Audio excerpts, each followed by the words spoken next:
working. It's Saturday evening, about 7 o'clock, and I'm getting some work done. Because I run my own business, and sometimes you got to put some extra days in, especially when the amount of taxes you have to pay and different stuff like that. So please excuse me for being distracted while I'm doing this, but I'm trying to multitask because I have to. I don't have time really to, between getting enough sleep, taking my daughter to school, running this business, trying to file all the paperwork that is necessary to ask permission to do anything.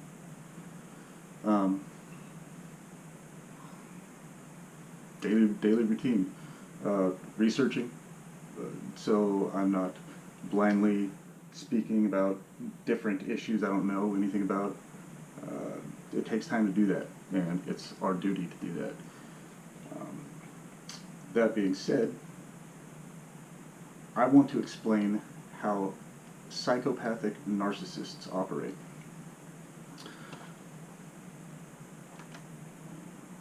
What these people do, and I don't know if they're born this way, if they're taught to be this way, if they just kind of learn, that they don't have skills to make it on their own, so they have to try to figure out how to manipulate other people for their talents and attributes to basically thrive off of those other people. And I've seen it over and over again. Just always a caring, empathetic, naive, ignorant person, especially when it came to understanding how narcissists operate.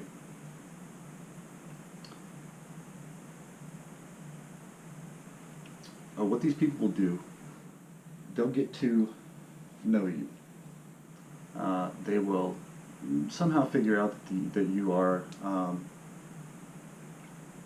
you're a person that will go out of your way for other people, and that you'll do things to help somebody that doesn't benefit you.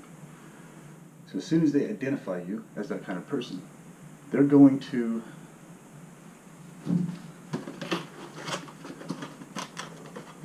stalk you. Basically, they're going to learn your habits. Ooh, that's way too loud. Your habits, your traits, your likes, your dislikes, little subtle things that you do that you don't realize you do. Maybe like I chew on my lip a lot, like as a nervous kind of trait, I guess. I do chew on the inside of my mouth, which I don't know why. Stress, nerves, whatever that is. That, or if there's like a saying that you kind of say a lot, that you repeat, that, they will notice that, not say anything about it, and then what they'll do, once they've completely studied you, figured out what makes you tick, they will, sometimes they'll do this before they even meet you. They'll find a way to do this before they meet you. Sometimes they'll do it while they're meeting you, and just kind of while they're getting to know you, and then just kind of insert some of these things into your conversation. Like, what is a good example? Oh, the chewing on the lip thing. Okay, it's such an insignificant thing. It's just a trait that you have, a habit that you have that you've developed over time, or something, whatever it is. Or maybe you pop your knuckles a lot. That person will take that small piece of information about you, and in conversation somehow figure out how to work that into the conversation, and like you're feeling on your lip, and they'll start doing it too, and you'll either notice like, I've never noticed anybody else really do that. A couple people in my life, because I notice that people do that, and they're like, yeah, I've always done that too. It's wow, we're connected. That's a like little thing that we get, and then they'll keep doing that. Popping the knuckles. Or if you like music, you like to go to live shows, that's your thing. That person could care less about live shows and music. They don't feel it, they don't really care about it, but they will put on a show to you, like, wow, you like to go to live shows? Man, me too. Who do you want to go see next? you know, and they'll never really have like an opinion on who you should go see, go and do this thing that you both love to do, and but they'll go do this thing with you, and they'll start to identify with you in that way. Now, you think that you've met the person that's, because people are egotistical, whether they admit it or not. They're egotistical, and if they meet somebody that's just like them, I mean, you know. So they got you. They got you right there. They figured you out. They figured out what's going on with you. They figured out how to identify with you, and they've got you. And you're starting to fall in love, or you're developing a very good friendship, you know, whether it's a love interest or just like a friend. And then they know. They've massaged, worked it in, worked all these different little pieces of information in to just get that camaraderie. And you know, you're in seventh heaven. You're you found the person, but you don't know that there's a long-term goal for you, and it's not to help you, it's for you. And a lot of times they'll say that, I'm here for you. They don't mean they're here to help you. They're here for you, and to take everything you have, all of your attributes, all of your worldly possessions, your soul. They're trying to steal your soul. And I don't mean that in a literal way. I don't know what I mean that, what by, easy for me to say. I don't know what I mean by that. But you can take it for whatever you want. They're trying to steal your soul. That's been mentioned to me a couple times too. It's the name of a book by Dr. Robert Duncan, CIA analyst, and went over a lot of different issues that involve psychopathic narcissists. Guess I'm not getting much work done. I guess I'm just trying to concentrate here.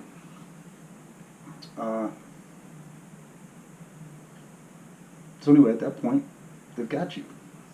And then everything will go fine for a while to get you settled in and comfortable.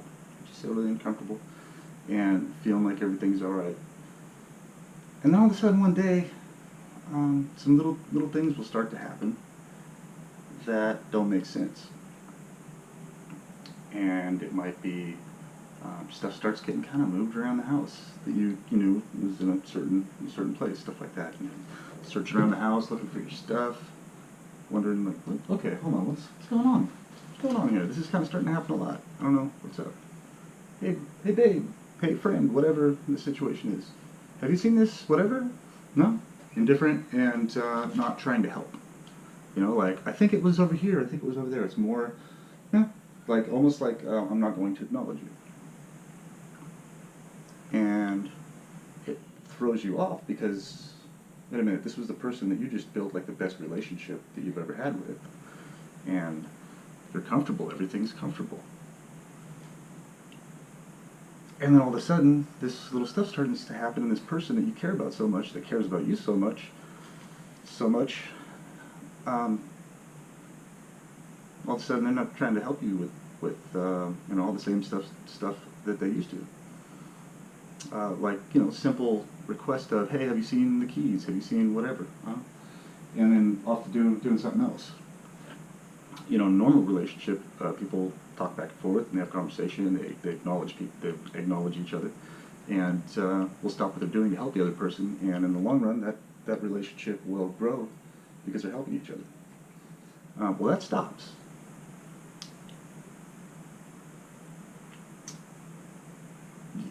You don't know what's going on, but you're thinking, well, maybe there's just like, I don't know, you know what's going on. You start to think about some different things, and then after that, there will be some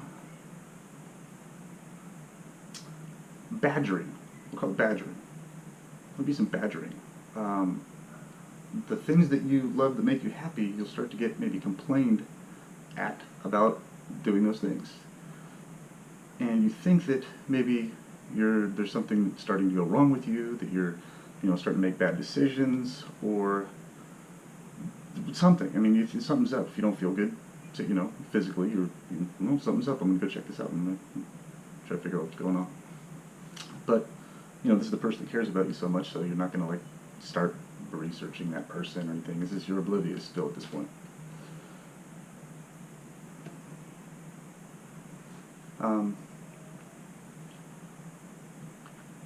Separation happens after that, where maybe this person, and now this isn't in every case, because in my situation that I'm speaking of, one of the situations, there wasn't much time spent apart at all. At all. Now, the person will start to kind of separate from you and, hey, I'm going to go do this, or I'm going to go do that, and not really try to involve you in the plans or the information, what's going on. So you're just kind of guessing, you're wondering, but you trust this person, you care about this person. So you go with it and just, hey, maybe we need to spend some time apart, or whatever the situation is. And all these things start kind of building up. And then they might see they're doing something kind of nefarious in your relationship, going behind your back, doing different things, but being very covert about it. They will start to question you about the things that they were doing. So, say they're waking up, you go to sleep, you're sleeping really well, they know you're not going to wake up, or you get drugged, or whatever the technique is they use to keep you asleep. They start stepping out and coming home in the morning. And when you wake up to start the normal day, they're really tired. You know what you look like when you're really tired? I'm really tired right now. You know what somebody looks like when they haven't slept well, especially if you've been with them for a while and you've got to know this person really well. And you know something's different. And you start to hey, you okay? Did you get enough sleep? No, I didn't sleep very well. I need to sleep. And the sleep part of the day. Well, a lot of this stuff starts to become routine because they know that they've hooked you and that you don't want to give up the best thing that you've ever had. So they realize that they can start doing all these things to you, start abusing you, start badgering you, start gaslighting you. Gaslighting you is when they're moving the stuff around the house and saying that they don't know where it is, and then not trying to help you, or giving you some information in the morning, and then you repeat that information later and say, hey, were we going to go do that thing that we were talking about? And they say, what are you talking about? We never had that conversation. You're crazy. That's crazy making or gaslighting. That's a standard operating procedure for these folks that are psychopathic narcissists.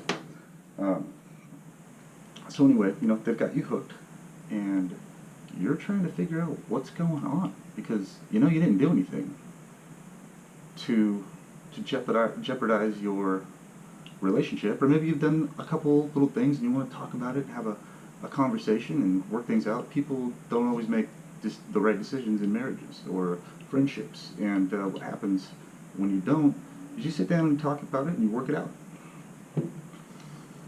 But that's not how this goes. And you're still really completely unaware that this person has had this intention from the start, from the time they met you. They never had an intention of falling in love with you or being your best friend forever, and having that, being there at your funeral, or you being there at theirs, or helping them at the rest home, or anything that you do for a real friend or a companion. You're oblivious. And, we can go different ways from here, but in my personal experience with these kind of people, they keep doing this. They keep doing it, they keep doing this, they keep doing this, and everything that they will do, they will create a scenario that you are the person responsible for all of this stuff that you haven't done, to cover their tracks, to shine the light on you and keep them in the dark. And they get really good at this. It's like I said, it's like their standard operating procedure. So once they do this over and over, repetitious, it's a pattern.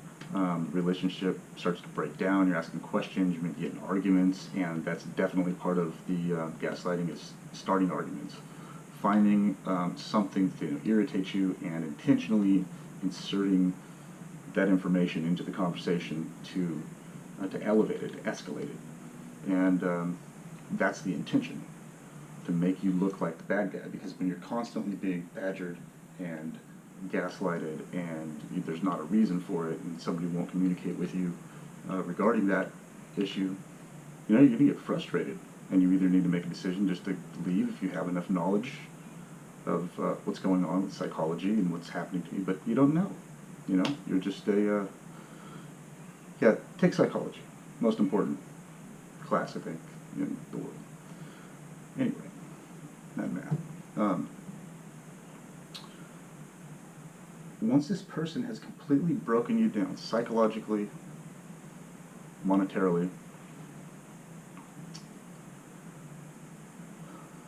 they have ruined your reputation. They'll talk to your friends and just in normal conversation say something like, "Oh yeah, he was yelling at me last night," or but they won't. It's like having a 5-minute video and only getting the very last 10 seconds of the video, just like happens on YouTube, on the internet, all over the place. People just put their one part of the video, you won't see the whole video. And those people just get that information, and it's just negative information, negative information, negative information. It goes out, goes out, goes out, and then pretty soon, rumors travel. People talk about other people. It happens. It's part of society. And then pretty soon, you have a bad name. And you have no idea what's going on. People aren't treating you the same. You're not getting the same reaction from friends, family, stuff like that. You are not getting phone calls you used to get. And you're baffled. And you're starting to like soul search, trying to figure out what's going on with you. Maybe start to self-medicate. Make decisions that aren't decisions you would normally make if you were not under duress.